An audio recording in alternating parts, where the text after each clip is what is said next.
The stories everyone knows are often the wrong ones. Today, 33 dumb history mistakes people keep making about US presidents. Like JFK said, Jelly Donut and Taft got stuck in a bathtub. And wait until number 33, because that last one is insane. Alright, case 1 starts right now. JFK called himself a jelly donut in Berlin. That Berlin line became a joke, but it wasn't. In 1963, JFK faced the wall and a roaring crowd. He said, "Ich bin ein Berliner," to praise West Berliners. Some people claim it meant a jelly donut, not citizen. But his grammar fit the moment, and Germans cheered wildly. A Berliner pastry exists, yet context made the meaning clear. Nearby, Mayor Willy Brandt stood as Cold War tension spiked. Reporters later recycled the donut gag because it sounds perfect. The real punchline is Berlin understood him instantly anyway. 2. LBJ was sworn in on Kennedy's Bible. Minutes after tragedy, a small book shaped a historic photo. On Air Force One in 1963, Lyndon Johnson took the oath. Jacqueline Kennedy stood beside him, still wearing a pink suit. People say Johnson used Kennedy's Bible, like a symbolic handoff.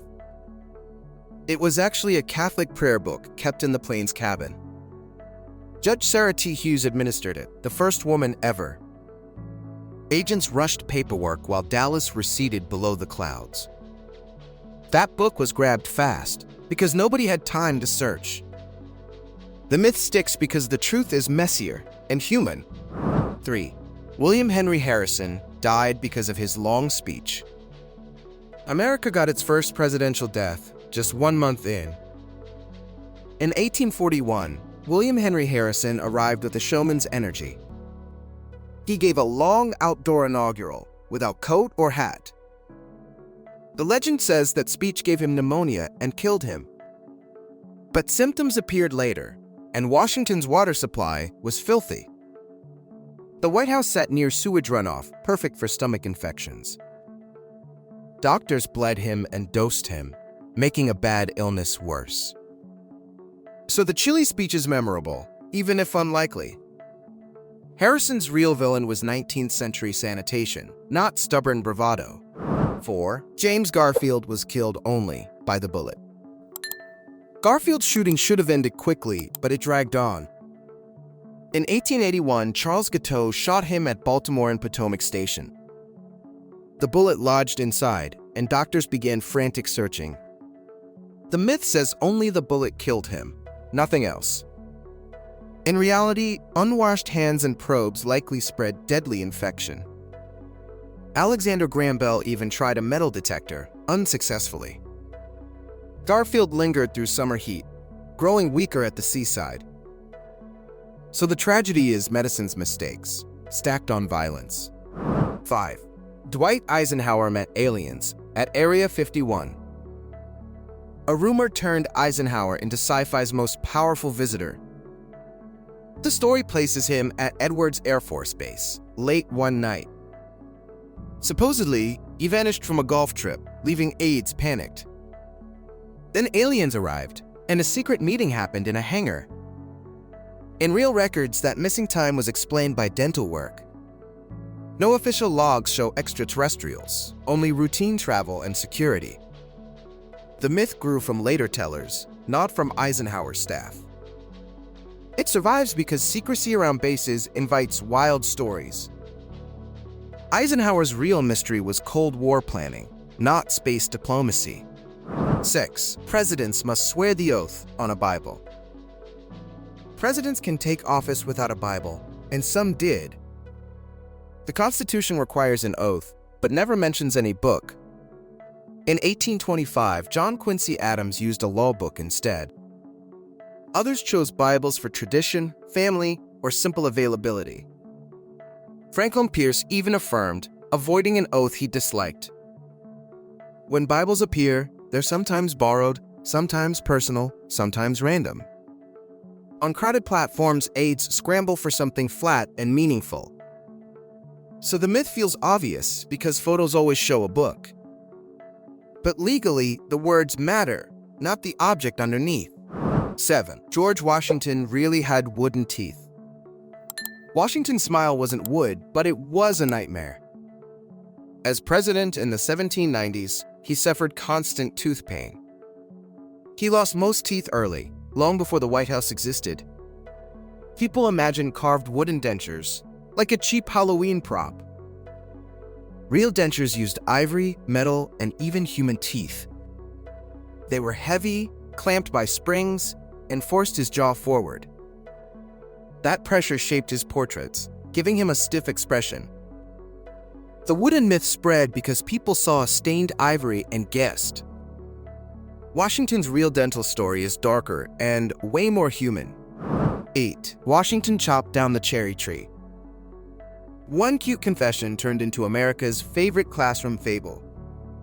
The tale claims young George Washington chopped down his father's cherry tree. Then he supposedly admitted it, because he could not lie.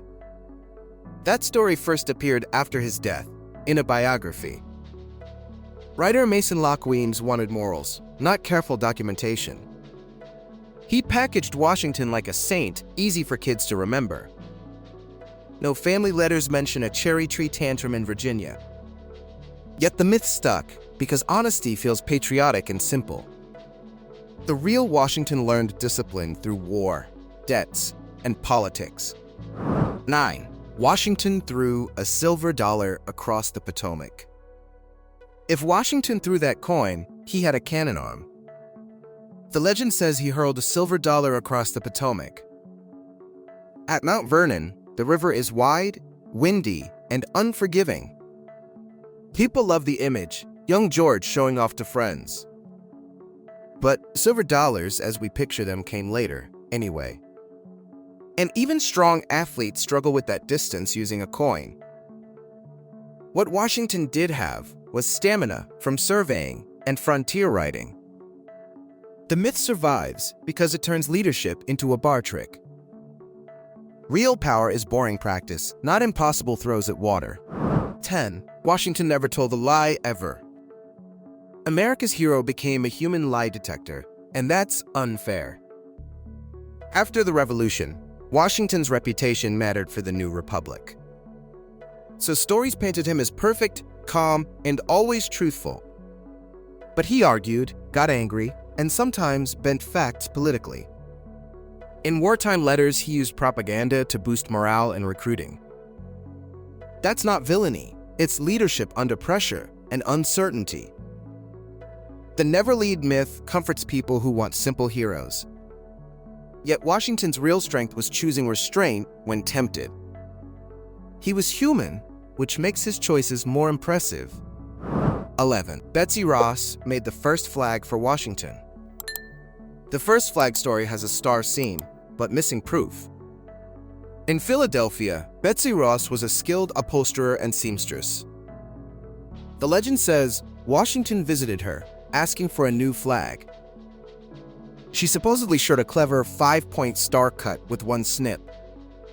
The problem is the story surfaced decades later, from her grandson. Congressman Francis Hopkinson designed early flags and billed Congress for it. Many women did wartime sewing, but records rarely name them. So Ross became a symbol because symbols feel better than paperwork. Her real life was still brave, just less cinematic. 12. George Washington was the first White House resident. Washington built the house, but he never actually lived there. Construction dragged through the 1790s while the capital shifted north. George Washington toured the site, pushing Pierre L'Enfant's grand plan. Yet he retired to Mount Vernon before the mansion was finished. In 1800, John and Abigail Adams moved into the unfinished rooms. Abigail hung laundry in the East Room, still drying plaster dust. Washington's myth persists because his name crowns everything in the city. But the first resident reality is quieter and strangely domestic. So credit the Adamses for the first night under that roof. 13. John Hanson was the first U.S. president. Calling John Hanson the first president rewrites the whole timeline. After independence, the Continental Congress had a presiding officer title. Hanson held it in 1781 under the Articles of Confederation. But that role wasn't chief executive, commander, or national leader. He ran meetings, signed papers, and handled routine congressional business.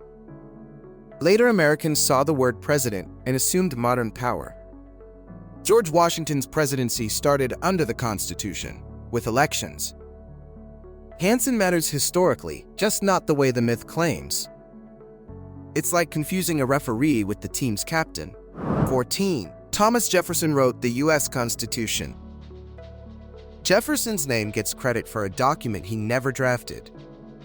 In 1787, he was in Paris, serving as U.S. minister. Meanwhile, James Madison worked in Philadelphia, shaping the Constitution's structure. Delegates argued over representation, slavery, and executive power for weeks. Jefferson wrote letters praising parts and criticizing parts from abroad. People mix him up with the Declaration of Independence from 1776. That earlier document feels like a sibling, so names get swapped. Madison's notes captured the messy debates, not Jefferson's pen. So Jefferson influenced ideas, but the Constitution was Madison's arena. 15. Abraham Lincoln wrote Gettysburg Address on an envelope. Gettysburg became immortal, and the envelope myth tagged along. In 1863, Lincoln traveled to Pennsylvania for the Soldiers' National Cemetery. People picture him scribbling the whole speech on a train envelope, but evidence shows he drafted it in Washington before leaving. He carried multiple versions, tweaking phrases after arriving in Gettysburg. He stayed at David Wills's house near the town square. That night, he revised lines by lamplight, not panic. The envelope image sticks because it makes genius look effortless. In truth, it was practice writing, honed like a tool. 16. Abraham Lincoln was 7 feet tall. Lincoln was tall enough to tower, but not a cartoon giant. Crowds in Illinois noticed him instantly, especially during the 1858 debates. He stood about 6'4", unusually tall for his era. The myth inflates him to 7 feet, like a folk hero. That exaggeration spread through posters, jokes, and secondhand memories. His stovepipe hat didn't help, adding height in every photograph. In the White House, he still had to duck for low doorways. But 7 feet would be headline-level rare, even today.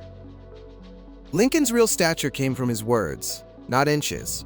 17. Lincoln freed all enslaved people with one proclamation. One document didn't end slavery everywhere, even under Lincoln. In 1863, he issued the Emancipation Proclamation as wartime policy. It applied to Confederate-held areas, not loyal border slave states. So places like Kentucky and Maryland weren't freed by that paper. Enslaved people still escaped to Union lines, forcing decisions daily. Union soldiers became liberators and gatekeepers, depending on commanders. Lincoln used the proclamation to weaken the Confederacy and gain support. Full abolition required the 13th Amendment, passed near war's end. The myth feels cleaner, but history moved in rough stages. 18. Lincoln never lied, not even once. Honest Abe was catchy branding, not a sworn perfection oath. As a young lawyer in Illinois, Lincoln built trust with juries. Rivals mocked him, then noticed voters liked his plain style.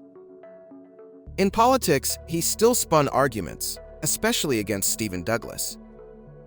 He told stories that simplified facts because crowds needed clarity. He exaggerated sometimes, and opponents accused him of it publicly.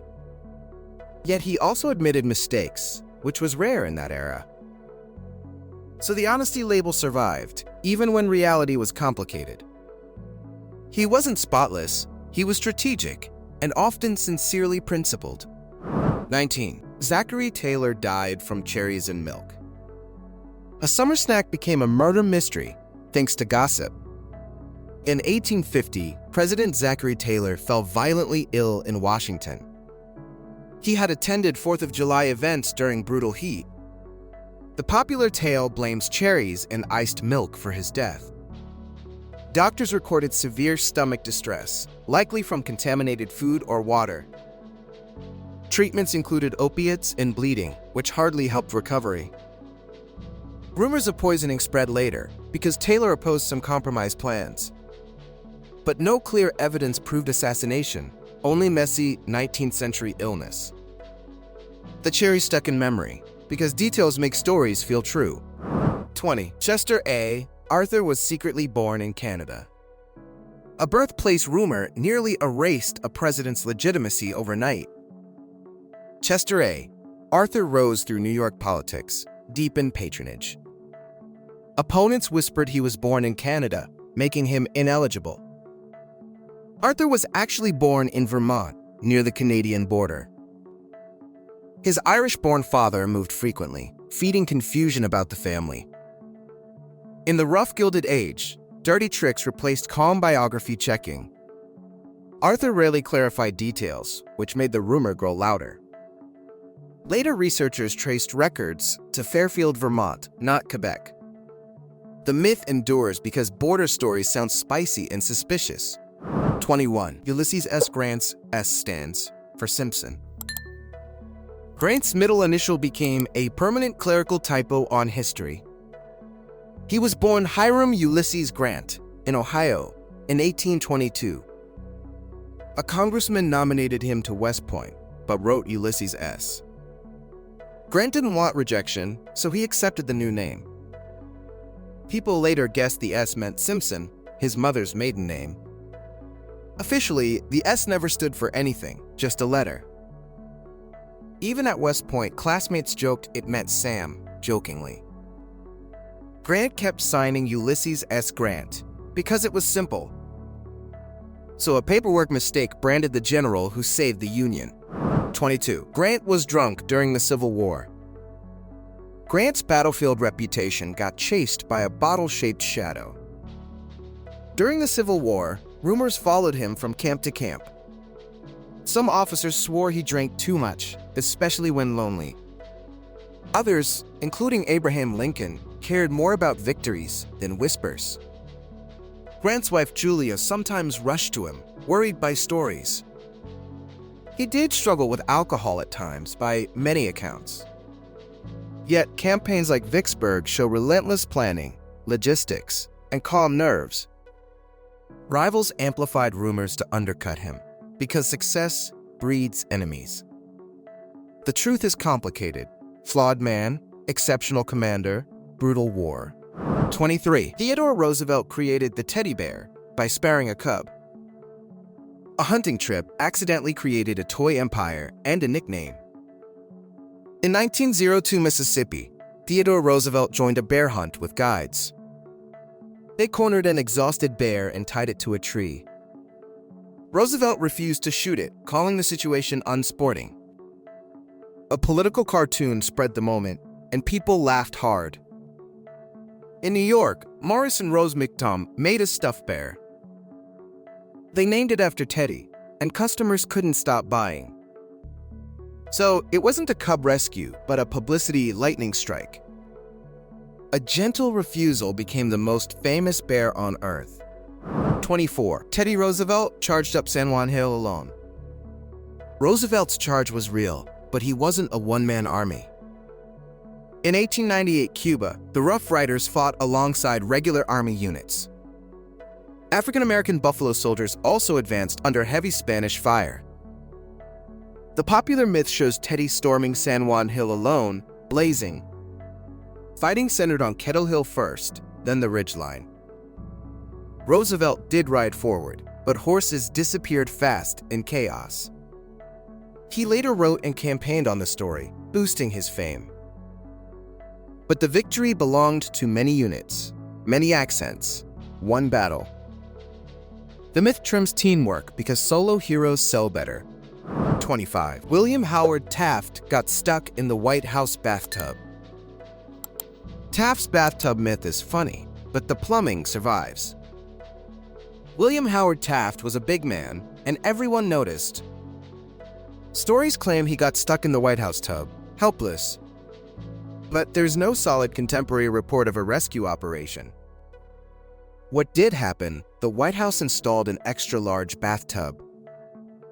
It was roomy enough for several men, which fed every joke. Taft preferred baths, and staff quietly upgraded comfort for him. Cartoonists exaggerated everything because Taft's size was easy comedy.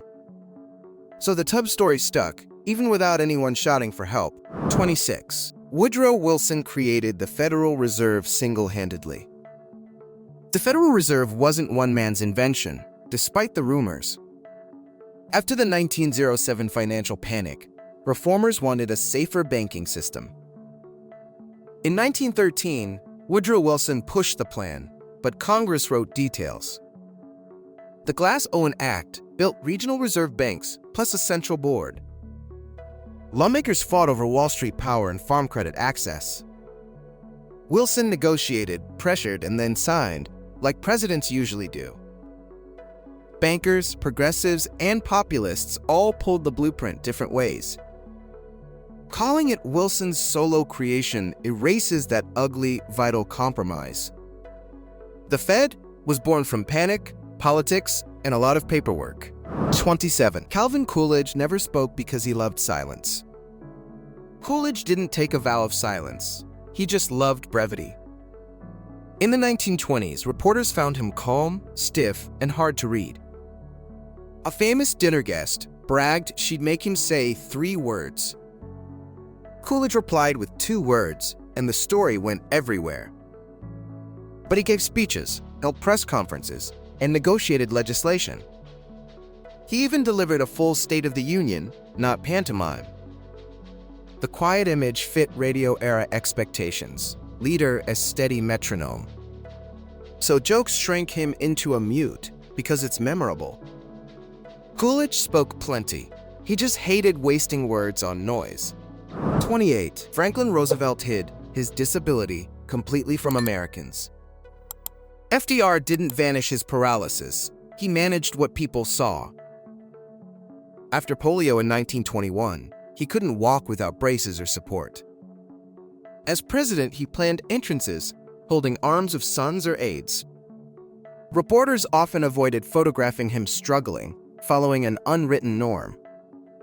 But Americans saw him seated, in cars, or behind desks constantly. At Warm Springs, Georgia, he practiced transfers and built upper body strength.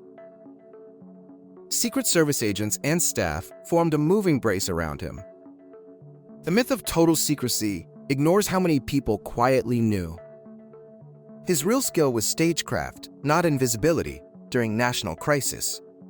29. Harry S. Truman's S stands for something. Truman's middle initial is a 1-letter riddle that never ends.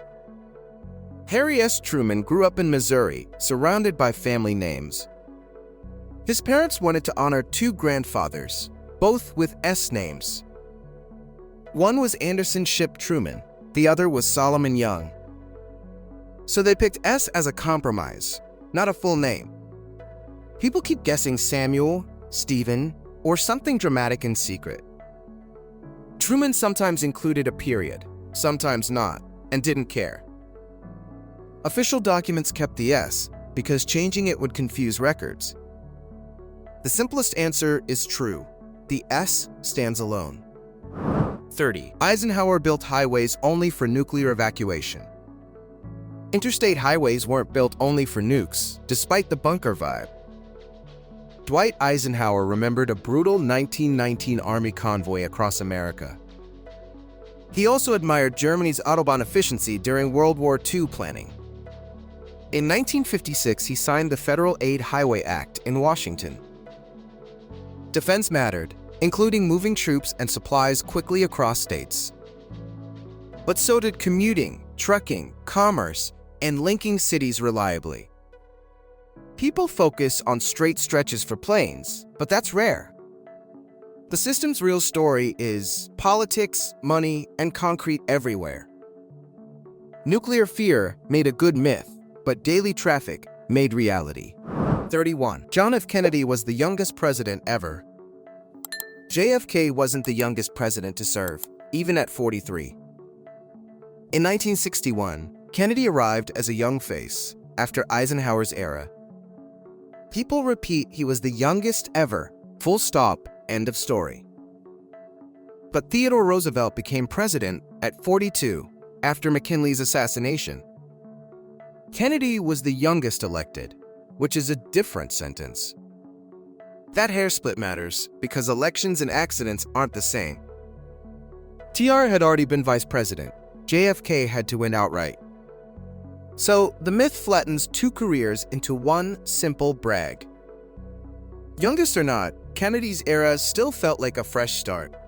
32. Richard Nixon secretly taped everyone for blackmail only. Nixon's tapes didn't start as a villain plan, then turned dark. In 1971, he installed a recording system in the Oval Office. He wanted a precise record because he distrusted aides and leaks. The myth says every tape was for blackmail, like a spy movie. But much was routine talk, policy, politics, ego, and paranoia. Then Watergate broke, and the recordings became evidence, not trophies. The system captured the smoking gun moment about stopping the FBI. Once that surfaced, allies fled, and Nixon's fate narrowed fast. So the tapes weren't all blackmail, but they were his undoing. 33. Nixon resigned because he was removed from office. Nixon quit before anyone physically removed him, and timing mattered. In 1974, the House Judiciary Committee approved articles of impeachment. But the Senate hadn't held a trial, and no vote happened yet. Then the Supreme Court ordered him to hand over key tapes. A damaging Oval Office conversation destroyed support from Republican leaders. Barry Goldwater and others told him conviction was now almost certain. So he addressed the nation and announced resignation, effective the next day. Gerald Ford took over, and America watched a peaceful transfer. Removed sounds cleaner, but resigning was the escape hatch he chose.